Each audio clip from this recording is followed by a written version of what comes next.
반갑습니다, 여러분. 말씀 식탁 드디어 네 번째 주가 되었습니다. 좀 밀린 친구들도 있고 어려운 친구들도 있겠지만 최선을 다해서 마지막까지 따라오시길 바라겠어요. 혹시라도 밀렸다고 해서 포기하지 마시고 밀린 친구들은 할 수 있는 만큼 내가 해보겠다. 그런 마음으로 참여해 주시면 좋겠습니다. 말씀 같이 한번 읽고 시작하겠습니다. 열왕기하 17장 7절에서 8절 같이 읽겠습니다. 시작. 이 일은 이스라엘 자손이 자기를 애굽 땅에서 인도하여 내사 애굽의 왕 바로의 손에서 벗어나게 하신 그 하나님 여호와께 죄를 범하고 또 다른 신들을 경외하며 여호와께서 이스라엘 자손 앞에서 쫓아내신 이방 사람의 규례와 이스라엘 여러 왕이 세운 율례를 행하였습니다. 아멘. 자, 우리가 이제 이번 주 동안 볼 그 책은 열왕기서입니다. 열왕기서는 솔로몬 때부터 시작해서 여러 왕들의 역사가 나오는데요. 열왕기서에는 특징이 있어요. 어떤 특징이냐면 예언자의 관점에서 설교된 역사, 이렇게 열왕기를 설명할 수 있어요. 좀 내용이 어렵죠. 유대인들은 열왕기서를 예언자 예레미야가 썼다고 생각을 했습니다. 그래서 열왕기는 역사적인 사건을 이렇게 쫙 기록해 놓는 것을 목적으로 한 책이 아니라 역사적인 많은 일들이 있었는데 그 일들이 모두 하나님과 연관되었다는 걸 보여주기 위해서 쓰인 책이에요. 그래서 이스라엘이 망했잖아요. 역사적으로 망하고 포로가 되고 했는데 거기에 대해서 이스라엘 사람들이 궁금한 거예요. 도대체 우리가 왜 망했나? 그걸 설명하기 위한 역사서인데 그 설명의 중심적인 내용은 너희가 우상숭배했기 때문에 부정의를 행했기 때문에 너희들은 이렇게 망하게 됐다라는 것을 보여주는 그런 책입니다. 그래서 열왕기는 이스라엘 사람들이 굉장히 그 좋지 못한 모습들을 많이 보이는 것을 이렇게 드러내버리고 맙니다.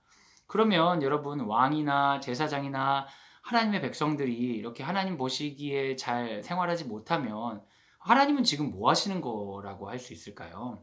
열왕기서에서는 이제 예언자들이 등장하는데요. 예언자들이 왕과 제사장들이나 백성들이 타락하는 것을 막아서는 굉장히 중요한 역할을 하는 모습을 보입니다. 그래서 열왕기서에는 엘리야나 엘리사 이런 사람이 등장해요. 하지만 이들의 활동에도 불구하고 그들의 타락과 멸망을 막기에는 역부족이죠. 그래서 여러분 우리가 쭉 읽다 보면 결국에는 이스라엘 백성들이 다 망하게 되고 포로가 되는 것을 이제 이번 주 동안은 읽게 될 것입니다.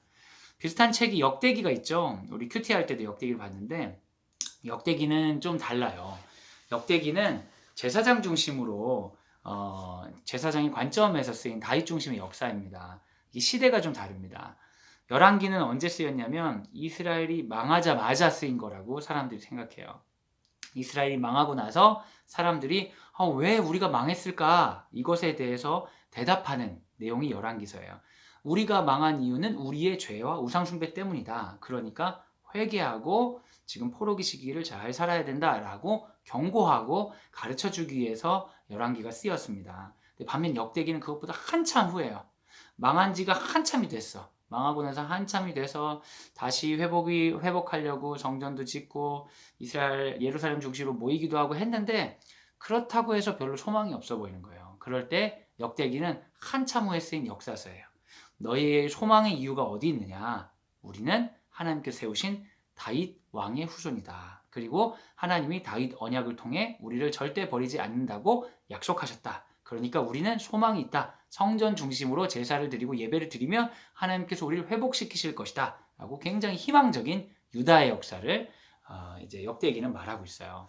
그래서 여러분 열왕기를 보면 그 희망이 아니라 절망의 역사를 얘기하는 거죠. 너희가 뭐에 잘못했는지를 이거 알아라 하고 써있기 때문에 역대기는 예배를 드리고 성전을 회복하고 하면 회개하면 회복될 수 있다. 이런 희망을 얘기하고 있기 때문에 약간의 성격이 다릅니다. 같은 역사적 그 사건이라고 해도 평가가 다르죠. 그리고 또 하나 특징이 뭐가 있냐면 열왕기는 남유다 북이스라엘 둘 다 나와요. 그래서 굉장히 복잡해. 여기 얘기했다 저기 얘기했다 막 그래. 근데 여러분 역대기는 유다의 왕들만 쭉 나오기 때문에 훨씬 단순하고 희망적인 그런 측면은 있다. 그러나 우리 팅팅통독에서는 둘 다 읽지 않고 이 중에 좀 더 자세하고 많은 역사 이야기를 담고 있는 열왕기서만 읽는다는 것을 기억하시고 이제 들어가시면 좋겠습니다. 그러면 열왕기서는 예언자, 선지자 중심의 책이라고 했는데 예언자, 선지자 이 사람들은 도대체 어떤 사람일까요? 우리가 예언자다, 선지자다 하면 미리 앞을 내다보는 사람인 것처럼 생각할 수 있는데요. 실제로 성경에 나온 예언자나 선지자가 앞일을 아는 것처럼 보이지만 실제로 그들은 앞일을 알지 못합니다. 무슨 말이냐면 그들은 하나님이 알려주신 것만 말할 수 있어요. 그러니까 예언자나 선지자를 찾아가가지고 제가 이번에 어디 시험을 보려고 하는데 합격을 할까요? 합격하지 못할까요?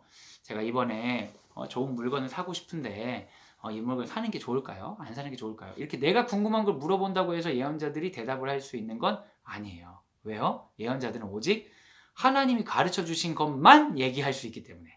그래서 사실 예언자들은 미리 아는 자들이 아니라 보여주신 것만큼만 말하는 자들이라고 생각할 수 있습니다. 그리고 여러분 점쟁이하고 비슷하게 또 느끼실 수 있는데 점쟁이랑 굉장히 다릅니다. 점쟁이 같은 사람들은 이렇게 막 점을 치죠. 뭐 향도 피워보고 쌀도 던지고 무슨 점을 치는 어떤 방법이 있잖아요. 근데 예언자는 하나님의 음성을 듣는 자기만의 고유의 방법 같은 건 없습니다. 하나님이 말씀해 주시면 말하게 되는 거예요. 그 예언자는 그러다 보니까 제사장 같이 하나님 보시기에 참 택함 받은 사람 중에서도 예언자가 나올 수 있고요. 전혀 예상하지 못한 곳에서 예언자들이 나올 수 있어요. 어느 날 하나님 말씀이 임하면 그냥 예언자가 되는 거예요. 그 제사장은 공식적인 종교인이거든요. 제가 목사인데 저 같은 사람이 제사장 같은 사람이에요. 근데 예언자는 공식적으로 내가 예언자를 되겠습니다 해서 될 수 있는 게 아니다. 제사장 같은 경우는 이스라엘은 그 자기 그 족보나 계보에 따라 세습을 할 수 있었어요. 근데 예언자는 그러니까 뭐 세습을 한다거나 뭐 이런 거는 거의 없었고 예언자는 왕이나 제사장이 역할을 잘하면 하나님께서 세우지 않으셨어요. 그러니까 예언자는 기본적으로 왕과 제사장과 백성들에 대해 비판적이고 때로는 공격적이고 그리고 훈계하고 이런 것들이 아주 강한 성격이 있었다는 걸 이제 여러분 기억하시면 좋을 것 같아요. 예언자들이 굉장히 많이 드러날 때가 이제 이스라엘과 유다가 망할 즈음이거든요. 그때 예언자들이 굉장히 많이 드러났는데 하나님께서 예언자들 통해 어떻게 역사하시는지 우리 열왕기를 읽으면 잘 배울 수 있습니다. 우리가 이 말씀 식탁에서는 예언서를 많이 읽진 않아요. 왜냐면 예언서는 어려워요. 예언서는 예언자가 했던 말들을 모아놓은 거기 때문에 역사적인 배경을 모르고는 읽기가 어려워요. 그래서 우리는 주로 아주 적게만 읽는데요. 여러분이 앞으로도 성경을 읽는 사람이기 때문에 상식적으로 그럼 예언자들이 이렇게 많은데 그 사람은 언제 어느 시대에 예언한 거야? 이런 것들을 좀 정리할 수 있도록 제가 선지서를 역사 속에서 배치하는 거에 대해 잠깐 말씀드리려고 합니다. 여러분 그 예언서가 5개의 대선지서가 있고요. 그리고 12개의 소선지서가 있어요. 이거를 외우는 방법이 있거든요. 이걸 앞글자만 따라서 앞글자가 아니라 그 줄임말을 따라서 외우면 금방 외울 수 있어요. 5개의 대선지서는 어떻게 외울 수 있냐? 한번 따라해 보세요. 사렘 에겔단. 좀 익숙하지 않으시죠? 한번 다시 해보세요. 사렘 에겔단. 사렘 에겔단. 사는 이사야, 렘은 예레미야, 사렘 에는 예레미야 에가, 겔은 에스겔, 다는 다니엘. 사렘 에겔단 하면 5개가 대선지서예요. 대선지서하고 소선지서 구별하는 방법은 크기가 다르다. 많은 크기가 있는 게 대선지서고 이게 소선지서다. 아시겠죠? 사렘 에겔단.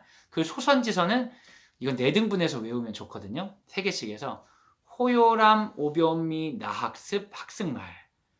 못 따라 하시겠죠? 여러 번 따라하면 할 수 있어요. 다시 해보세요. 호요람, 오변미, 나학습, 학승말. 한꺼번에 호요람, 오변미, 나학습, 학승말.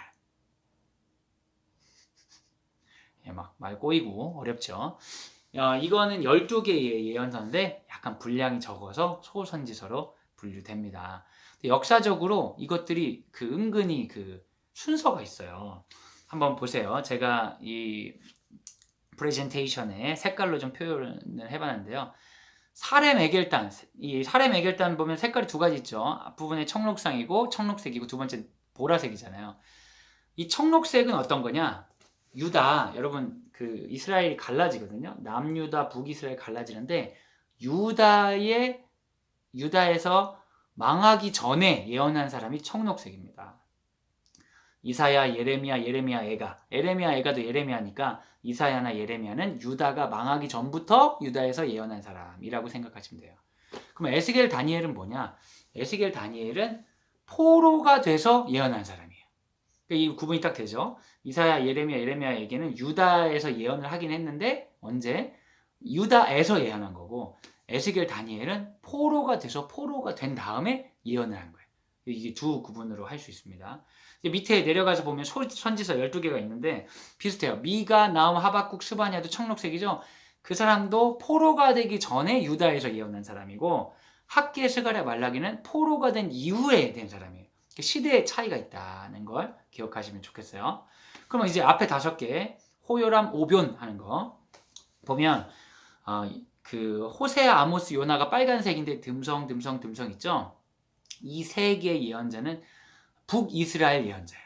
그러니까 남유다, 북이스라엘인데 실제로 북이스라엘 예언자는 3명밖에 없는 거예요. 성경에 기록된 사람은. 그 사람이 12소선지서 중에 135다. 호세아, 아모스, 요나다.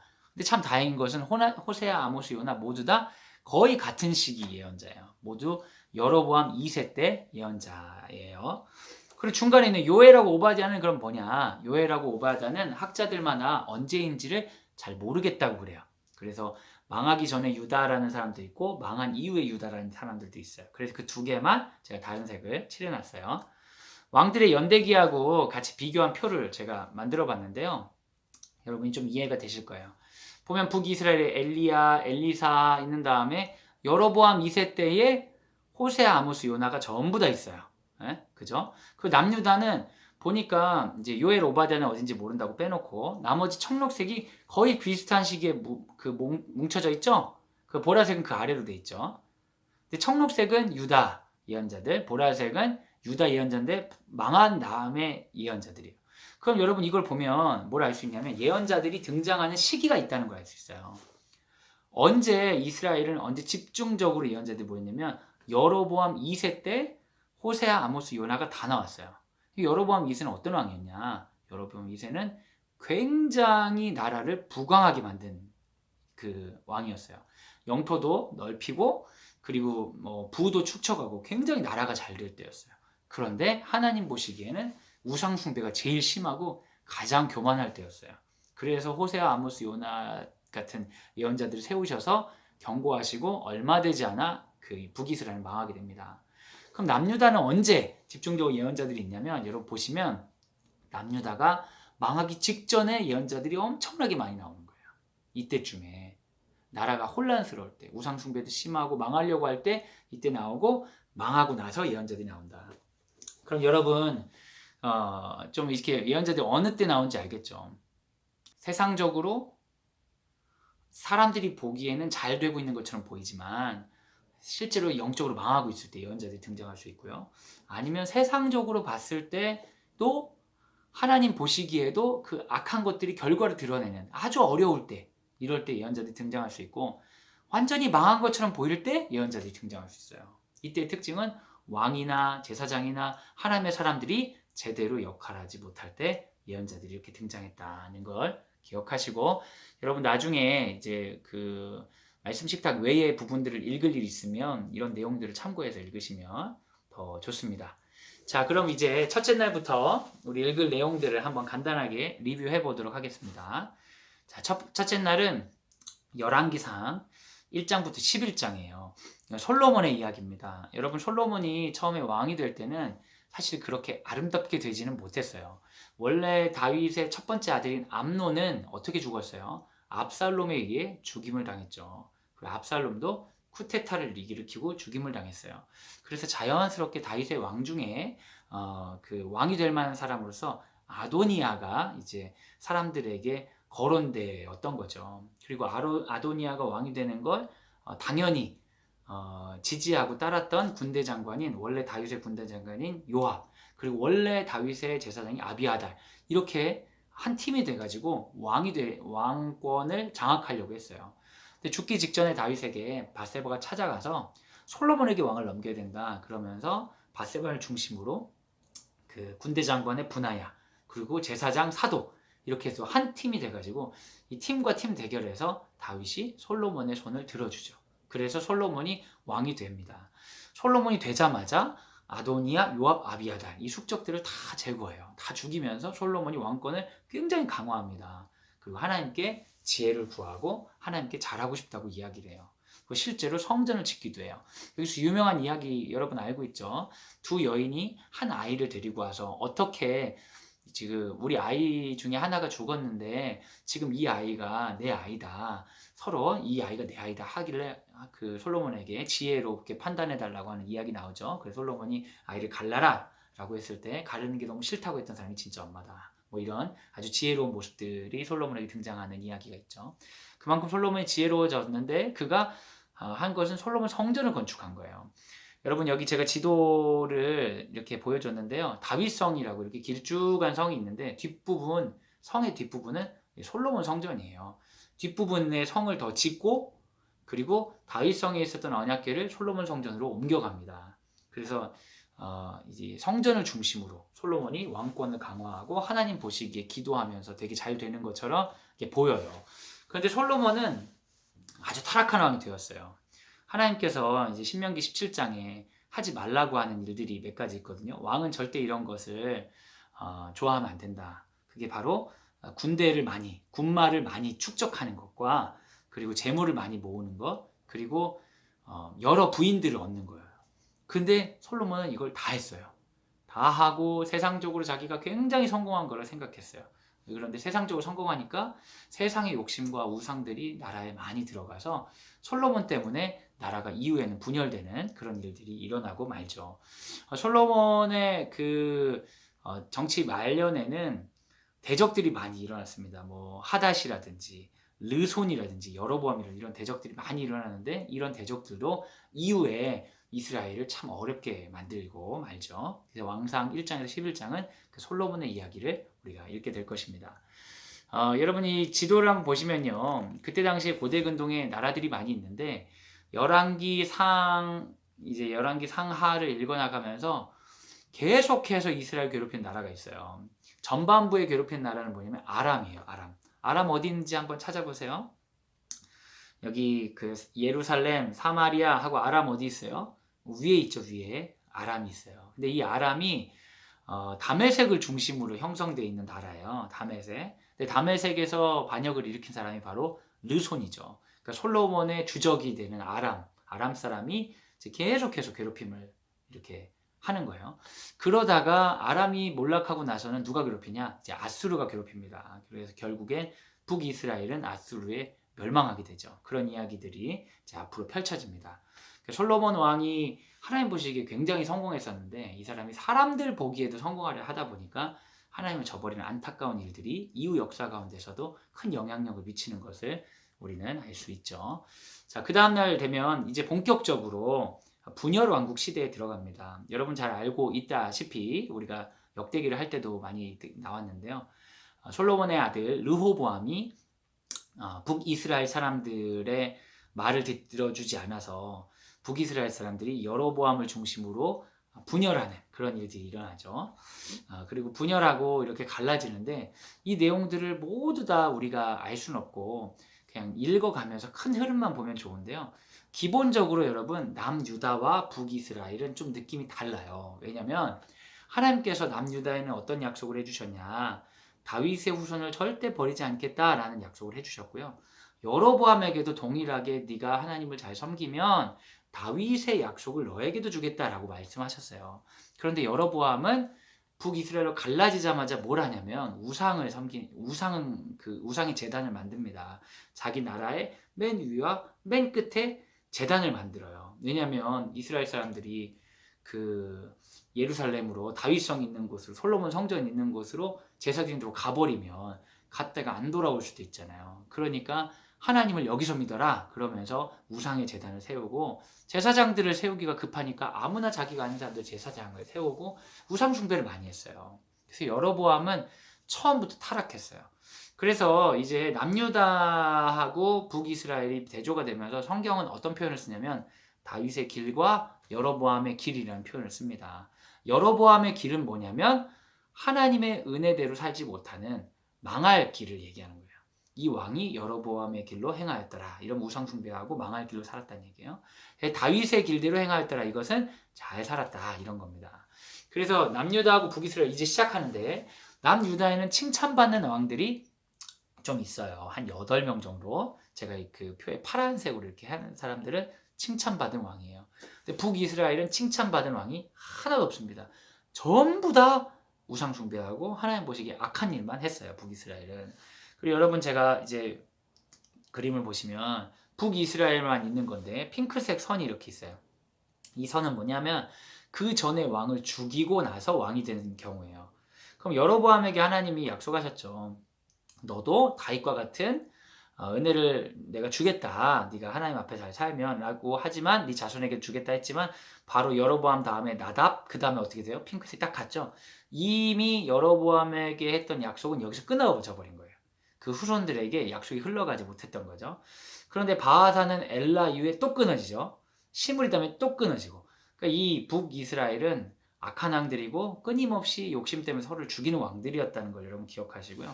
남유다는 그래도 선한 왕들이 좀 있었다는 걸 기억하면서 읽으시면 되겠습니다. 결국에는 이제 북이스라엘이 먼저 망하고 남유다는 조금 늦게 망합니다. 우리가 읽을 열왕기상 12장부터 22장에는 이제 오므리 왕조라고 하는데 오므리로부터 시작해서 그 북이스라엘 역사상 가장 나쁜 왕인 아합이 등장합니다. 그러면 아합과 대결하기 위해 하나님이 세우신 사람이 있어요. 아까 제가 전반부 소개할 때에 그 얘기했잖아요. 왕이나 제사장이 제 역할을 하지 않으면 하나님 누굴 세우신다고요? 네, 선지자를 세우세요. 그 선지자의 이름이 바로 엘리야입니다. 제가 선지자 엘리야가 어떤 걸 했는지를 좀 정리해봤거든요. 뭐 대가뭄을 예언하고 사르밧 거부의 통에 가루와 병의 기름이 마르지 않게 하고 사르밧 거부의 아들을 살리고 바알 선지자들과 제사 대결하고 아주 유명한 얘기죠. 그 다음에 그 이세벨이 죽이려고 하자 로뎀나무 아래 피신하고 하사엘, 에우, 엘리사에게 기름 부음을 하라고 하나님께 명령을 받고 엘리사의 선지자를 부르죠. 실제로 하사엘과 에우에게는 기름을 붓진 않아요. 그것은 엘리사가 그 이후에 이어서 하게 됩니다. 또 나봇의 포도원을 빼앗은 아합을 규탄하고 아하시아를 책망하고 죽음을 예고하고 불병거를 타고 승천하는 내용이 엘리야의 이제 내용들인데요. 엘리야가 불병거를 타고 승천하는 것은 그 다음 열왕기 하에 나오긴 하지만 엘리야는 이런 일들을 하고 마무리를 하게 됩니다.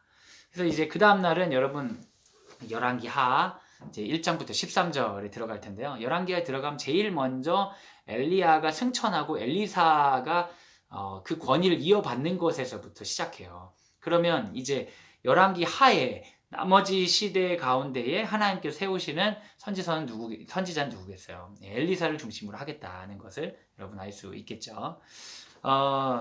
여기서 우리가 좀 주의해 볼 것은 남유다하고 북이스라엘은 당연히 사이가 좋을 수가 없습니다. 그렇겠죠? 당연히 사이가 좋을 수가 없겠죠. 그런데 유일하게 사이가 좋았을 때가 있어요. 그건 바로 북이스라엘의 가장 악한 왕이었던 아합 왕 시절에는 남유다 사람들과 사이가 좋았어요.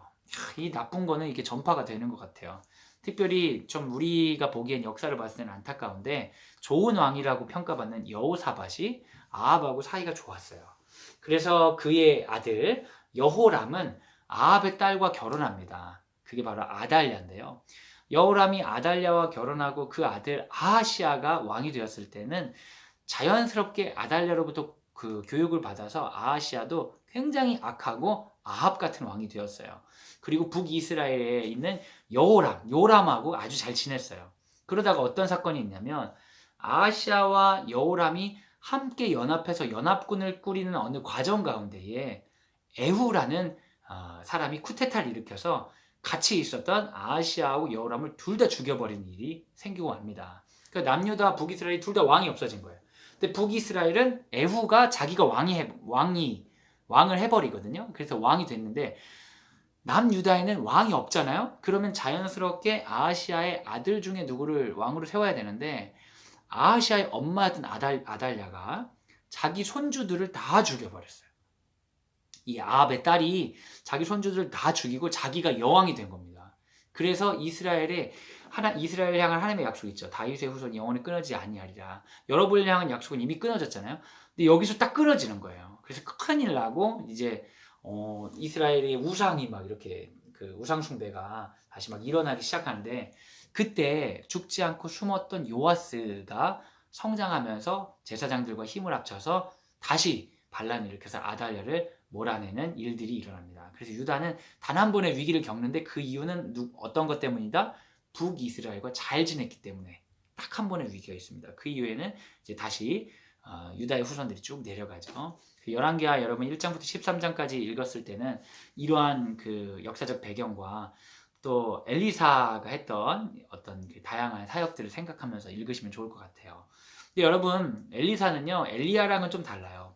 엘리야는 그 아합과 싸우는 사람이거든요. 아합과 싸우는 사람인데 엘리사는 북이스라엘의 왕들에게 조언하고 전반적으로 많이 도와주는 그런 역할들을 많이 했습니다. 엘리사가 엘리야에게 그 사역의 권위를 위임받을 때 어떤 소원을 얘기하냐면 엘리야에게 나에게 갑절의 은혜를 주옵소서라고 이야기해요. 여기서 말하는 갑절은 이제 2배를 얘기하거든요. 2배의 은혜를 주옵소서 얘기하는데 실제로 엘리사가 했던 일들 한번 보세요. 엘리야보다 훨씬 많죠. 그리고 실제로 기적과 은사가 정말 2배, 딱 2배 더 하게 됩니다. 그래서 그만큼 많은 일들이 있는데 엘리사가 어떤 일을 했는지 제가 한번 읽어드릴게요. 겉옷으로 강물을 갈라지게 하고요. 수질이 나쁜 물을 고치고 조롱하는 아이들이 곰을 만나 죽게 만들고 모압과의 전투에서 승리를 예언하고 과부의 기름그릇이 마르지 않게 하고 수넴 여인이 임신하게 하고 수넴 여인의 아이를 살게 하고 굉장히 이제 엘리야랑 똑같은 그런 일들이죠. 속 가운데 독을 제거하고 적은 음식으로 100명이 먹고 남고 나만 장군의 병을 고치고 거짓말을 한 게하시에게 질병이 생기게 하고 잃어버린 쇠도끼를 나뭇가지를 던져 떠오르게 하고 아람왕의 계략을 깨닫고 군대의 눈을 어둡게 하고 불말과 불병거가 수호하게 하고 기근에 처한 사마리아의 구원을 예언하고 기근을 피해 수넴 여자 가족이 7년 있다가 오도록 하고 하사엘과 에후가 왕이 될 것을 예고하고 이거 엘리야가 했어야 되는데 하지 못한 일이죠. 아람과 전쟁 승리를 예언하고 이런 일들을 하는 게 바로 엘리사였다라는 걸 여러분 기억하고 이제 그 다음 이제 날로 넘어가시면 되겠습니다. 그 다음이 되면 이제 거의 끝이에요. 열왕기하 14장에서부터 25장까지인데요. 여러분 이거 보시면 남유다의 좋은 왕들이 또 나오죠. 요담, 히스기야, 요시야 이런 왕들이 있었어요. 그리고 그 북이스라엘은 여러분 이제 핑크색 줄이 이제 엄청나게 많이 가 있는 거 보이시죠? 막 누구 있습니까? 막 이제 살룸, 무나햄, 뭐 이제 베가 이런 사람들이 계속 쿠데타 일으키면서 북이스라엘은 굉장히 어려움을 겪다가 722년에 망하게 됩니다. 남유다는 그래도 좋은 왕이 있어서 좀 더 버티다가 586년에 망하는데 여기서 또 주목할 것은 히스기야 때에 이사야 선지자와 함께 그 아수르의 공격에 대해서 기도하면서 하나님 뜻을 의지해서 잘 하는 그런 모습들이 나와요. 근데 너무 좀 아쉬운 것은 히스기야가 정말 위대한 왕인데 그의 아들 므낫세는 아주 최악의 왕이었어요. 자, 지도를 한번 보시면요.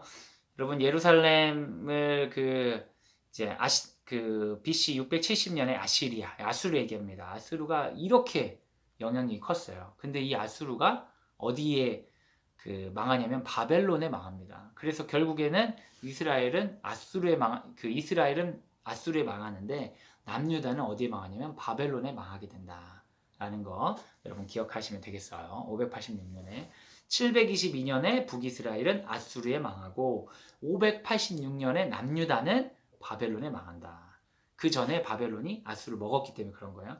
그리고 나서 포로가 돼서는 바벨론이 금방 페르시아에 망하게 되고 페르시아는 금방 그리스, 알렉산더 제왕, 헬라 제국에 망하게 되고 헬라는 로마화 되면서 예수님이 나타날 때는 이제 그 로마 시대에 등장하게 되시는 거죠. 이 역사의 이야기들, 망한 이야기들이 이제 쭉 이제 열왕기 하까지 해서 여러분이 읽으면 이해하실 수가 있습니다. 그리고 마지막 날 5일째는 아마 이제 전부 다 읽을 수 없으니까 일부를 선택한 것 같은데요. 우리 틴틴통톡에서 재밌게도 북이스라엘 선지자 2명을 우리가 읽도록 선정이 되어 있더라고요. 요나하고 호세아예요. 요나, 호세아, 아모스가 이 세 개가 135가 북이스라엘 여로보암 2세 때 선지자였다는 거 여러분 기억하시죠? 이제 생각하시면서 읽어보시면 되겠습니다. 먼저 요나서인데요. 요나서는 굉장히 재밌어요. 이상해요, 굉장히. 요나가 선지자인데 여러분 요나가 열왕기 여러분 읽다 보면 나옵니다. 여로보암 왕 때에 요나가 여로보암 왕이 가서 막 나라가 잘 될 거라고 영토가 많아질 거라고 예언해요. 그 요나가 약간 여로보암 2세는 나쁜 왕이잖아요. 그리고 아모스 같은 선지자는 여로보암 2세를 굉장히 뭐라고 하거든요. 근데 요나가 약간 나쁜 왕인 여로보암에게 좋은 말을 하는 듯한 느낌이 있어요. 그런데 이게 읽어보면 진짜 이상한 거예요. 아, 여로보암 2세 때는 아람과의 전쟁에서부터 승리해서 아람으로부터 이기게 됩니다. 그리고 이제는 아수르만 북쪽에 남아있는데 아수르는 굉장히 강한 나라고 잔인한 나라였기 때문에 요나가 싫어할 수 있어요. 주변국이 돼버렸으니까. 그런데 하나님께서 니누에 가서 회개를 선포하라고 하니까 아마 요나가 굉장히 싫었던 것 같아요. 근데 여러분 그 예언자는 어떤 사람이에요? 자기가 좋고 싫고에 따라 말하거나 자기의 방법으로 하는 사람이 아니라 하나님이 주신 말씀 전하는 사람이잖아요. 근데 이 요나는 하나님 주신 말씀대로 하지 않고 다른 데로 도망갑니다. 다시스를 타라고 하는 배를 타죠. 배를 타니까 이게 난리가 나는 거예요. 물이 막 파도가 막 치고 난리가 나. 난리가 나는 이유가 요나 때문인데 다른 사람들은 막 기도를 하는 거예요. 여러분 이게 되게 코미디입니다. 다른 선원들은 이방 선원들은 막 기도를 하고 요나는 자고 있어요. 콜콜 자고 있어. 자고 있다가 이제 사람들이 깨우는 거예요. 요나 너도 기도 좀 해라. 그랬더니 나 때문에 그런가 보다. 나 던져라 그냥. 날 죽여라. 막 이렇게 되는 거예요. 이상하죠. 이렇게 하면 회개를 하면서 하나님 제가 그 말씀 전하러 가겠습니다. 해야 되는 날 죽여라. 그러면서 말씀 전할 생각을 전혀 안 하는 거예요. 요나는. 그래서 이제 뱃속에 딱 그 물속에 딱 던지죠. 근데 요나는 죽고 싶었는지 모르겠지만 하나님께서 이제 물고기 입속에 이렇게 싹 넣어주시잖아요. 아주 재밌는 얘기잖아요. 그럼 이제 물고기 입속에서 회개를 하죠. 하나님 살려주시면 이제 순종하겠습니다. 그랬더니 이제 하나님이 이제 살려주시죠. 그래서 요나가 이제 니누에 가는데 니누에가 3일 길이래요. 굉장히 오래 걸리는데 요나는 이제 거기서 한 하루 정도 잠깐 얘기합니다. 그걸 뭐라고 하냐면 40일 이후에 멸망한다라고 대충 말하는 거예요. 뭐 니들이 뭘 잘못해서 멸망하고 뭐 이런 거 아니고 그냥 니네 멸망한다. 너무 웃긴 거는 요나는 선지자인데 너무 대충 하잖아. 근데 니네의 왕을 비롯해서 사람들이 전부 회개하는 거예요. 그래서 이 이야기를 들으면 요나가 아주 이상한 사람이에요. 선지자인데 계속 이상한 행동을 하고 나머지 이방인이라든지 막 니느웨 그 왕들이라든지 이런 사람들은 다 하나님 보시기 좋은 행동만 계속하는 그런 꼴이 됩니다. 그러다가 마지막에 이제 요나가 하나님이 용서하시고 회개케 하신 거에 대해 너무 짜증이 나가지고 성질을 내고 있는데 하나님이 박넝쿨을 착 가려주시다가 박넝쿨이 죽는 걸 보고 하나님 날 죽여주라고 이게 뭐 하는 짓이라고 하면서 하나님께 막 따지죠. 그때 이제 하나님께서 네가 이 박넝쿨 하나를 아끼는데 이 수많은 사람들을 어떻게 아끼지 아니하냐 하면서 끝나는 이런 예언서입니다. 여기서 보면 요나가 되게 좋은 사람은 아니에요. 어떻게 보면 예언자답지 않은 사람이죠. 그런데 하나님께서 요나를 통해 일하시는 것을 하나님이 우리가 생각하기에 원수처럼 느껴지고 사랑받을 가치가 없다고 생각하는 사람조차 사랑하시는 모습을 하나님께서 보여주시죠. 우리가 생각하면 근데 니네 사람들이 왜 그렇게 회개를 했을까 싶잖아요.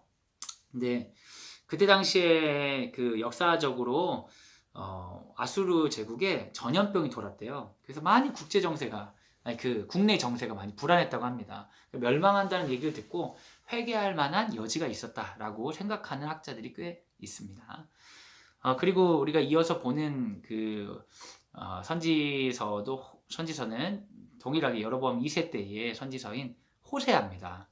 호세아는 여러분 뒷부분은 좀 어려워요. 뒷부분은 시같이 적혀있기 때문에 일반적으로 읽으면서 이게 뭔 소리야 하면서 여러분 좀 어려울 수 있어요. 그래도 여러분이 그냥 이게 쭉 읽어보시면서 기회가 있으면 자세히도 보시면서 하면 좋은데요. 앞부분에 아주 독특한 그 장면이 있어요. 여러분 그 12선지서 중에 가장 처음에 있는 게 바로 호세아입니다. 호요람 오변미 학습말에서 호예요. 그래서 호세아는 이 선지서를 담고 있는 선지서 전반적인 내용에 굉장히 중요한 이야기를 담고 있어요. 그건 바로 하나님의 사랑이죠. 호세아가 북이스라엘 사람들에게 하나님의 사랑을 전해야 되는데 전하기가 어려우니까 그랬는지 하나님께서 아주 문제 있는 여성을 선택해서 결혼하라고 하세요. 성매매 윤락업 하는 여성을 선택해서 결혼하라고 하세요. 그래 너무 좀 질이 안 좋은 사람이고 호세아는 괜찮은 사람인데 하나님이 명령하니까 그 여자랑 결혼한 거예요. 근데 그 여자가 어떻게 하냐면 그 남편을 버리고 다른 남자에게 가서 살아요. 그래 너무 화가 나면 이제 이혼하거나 끝내야 되는데 하나님이 그 여자를 데려오라고 하는 거예요. 그래서 호세아가 자기 부인임에도 불구하고 돈을 주고 그 남자에게 사가지고 다시 데려오고, 그러면 또 그 여자 이름 고멜인데 고멜은 떠나고, 이런 아주 가정이 막 파탄이 되는 이런 경험을 호세아가 합니다. 그런 모습을 통해서 하나님께서 이스라엘의 모습을 보여주시는 겁니다. 얼마나 이스라엘 사랑하고 이스라엘 끌어안았는데, 보잘것없고 연약했던 너희를 사랑했는데 너희는 배신했다. 너희는 우상 숭배했다. 그럼에도 불구하고 내가 너희를 회복시킬 테니까 돌아와라 하면서 고멜을 끊임없이 데리고 오는 호세아처럼 하나님이 이스라엘을 사랑하신다는 걸 알려주십니다. 그래서 다른 거 말고 하나님을 잘 알아야 된다. 하나님께 돌아와야 된다. 그냥 형식적인 예배가 아니라 진짜 하나님 앞에 돌아와야 된다라고 이야기를 하는 내용들이 이제 호세아에 있는 거죠. 이스라엘 사람들에게는 사실 여러분 희망이 없습니다. 이스라엘은 남편의 사랑을 모르고 도망가는 고멜과 같은 마음이 있어요. 근데 희망은 어디 있냐? 그럼에도 불구하고 그 여인을 찾아가서 데려오는 호세아의 마음이 있는 것처럼, 이 일을 해결하기 위해서 유일한 방법은 우리 안에 있는 게 아니라 하나님께 있다. 이런 것들을 이제 이 포로가 되는 이 과정을 통해 하나님께서 말씀해주고 계시죠. 우리 말씀 한번 다시 한번 읽을게요. 열왕기하 17장 7절에서 8절. 이 일은 이스라엘 자손이 자기를 애굽 땅에서 인도하여 내사 애굽의 왕 바로의 손에서 벗어나게 하신 그 하나님 여호와께 죄를 범하고 또 다른 신들을 경외하며 여호와께서 이스라엘 자손 앞에서 쫓아내신 이방 사람의 규례와 이스라엘 여러 왕이 세운 율례를 행하였음이라.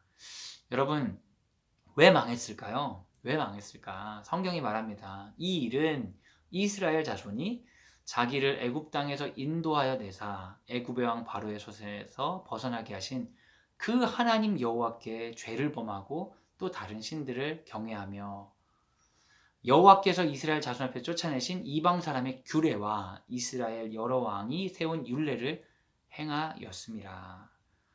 하나님이 기뻐하시는 것을 잃어버린 거죠. 하나님을 잃어버린 거예요. 하나님을 잃어버리고 죄를 범했기 때문에, 그리고 자기들끼리 만들어낸 그 땅의 문화들을 향해 살았기 때문에 너희들은 망했다. 그럼 이건 좀 더 앞으로 갈 수 있어요. 어디까지 가겠어요? 여호수아가 그 땅을 정복했을 때 하나님이 이방 것들과 섞이지 말라고 했는데 이미 그때부터 섞이기 시작했던 거죠. 사사기 때 굉장히 문제가 있었고 그런 것들이 계속 흘러오는 거예요. 정화되지 못하는 거죠. 그럼 이스라엘 사람들이 포로가 돼가지고 우리가 왜 망했지? 하나님 어디 계십니까? 하나님 진짜 너무하십니다. 막 이렇게 했을 때 이 역사서를 읽은 사람들, 이 선지서를 읽은 사람들은 새로운 마음을 갖게 되는 거죠. 아, 이 문제는 하나님께 있는 게 아니라 우리에게 있구나. 우리는 왜 멸망했지? 그 원인은 우리 자신에게 있다. 그럼 어떡하지? 우리 망했다. 끝이다. 아니에요. 하나님이 실패한 게 아니란 거예요. 여러분, 이게 굉장히 중요합니다. 이스라엘이 철저하게 망하고 유다도 망해서 전부 포로가 되었지만 그것은 곧 하나님의 실패를 의미하는 것이 아니라는 거예요. 그것은 하나님의 실패가 아니라 누구의 실패예요? 단지 우리의 실패예요. 그러면 어떻게 해야 됩니까? 실패하지 아니하시는 그 하나님께 소망을 두는 거예요.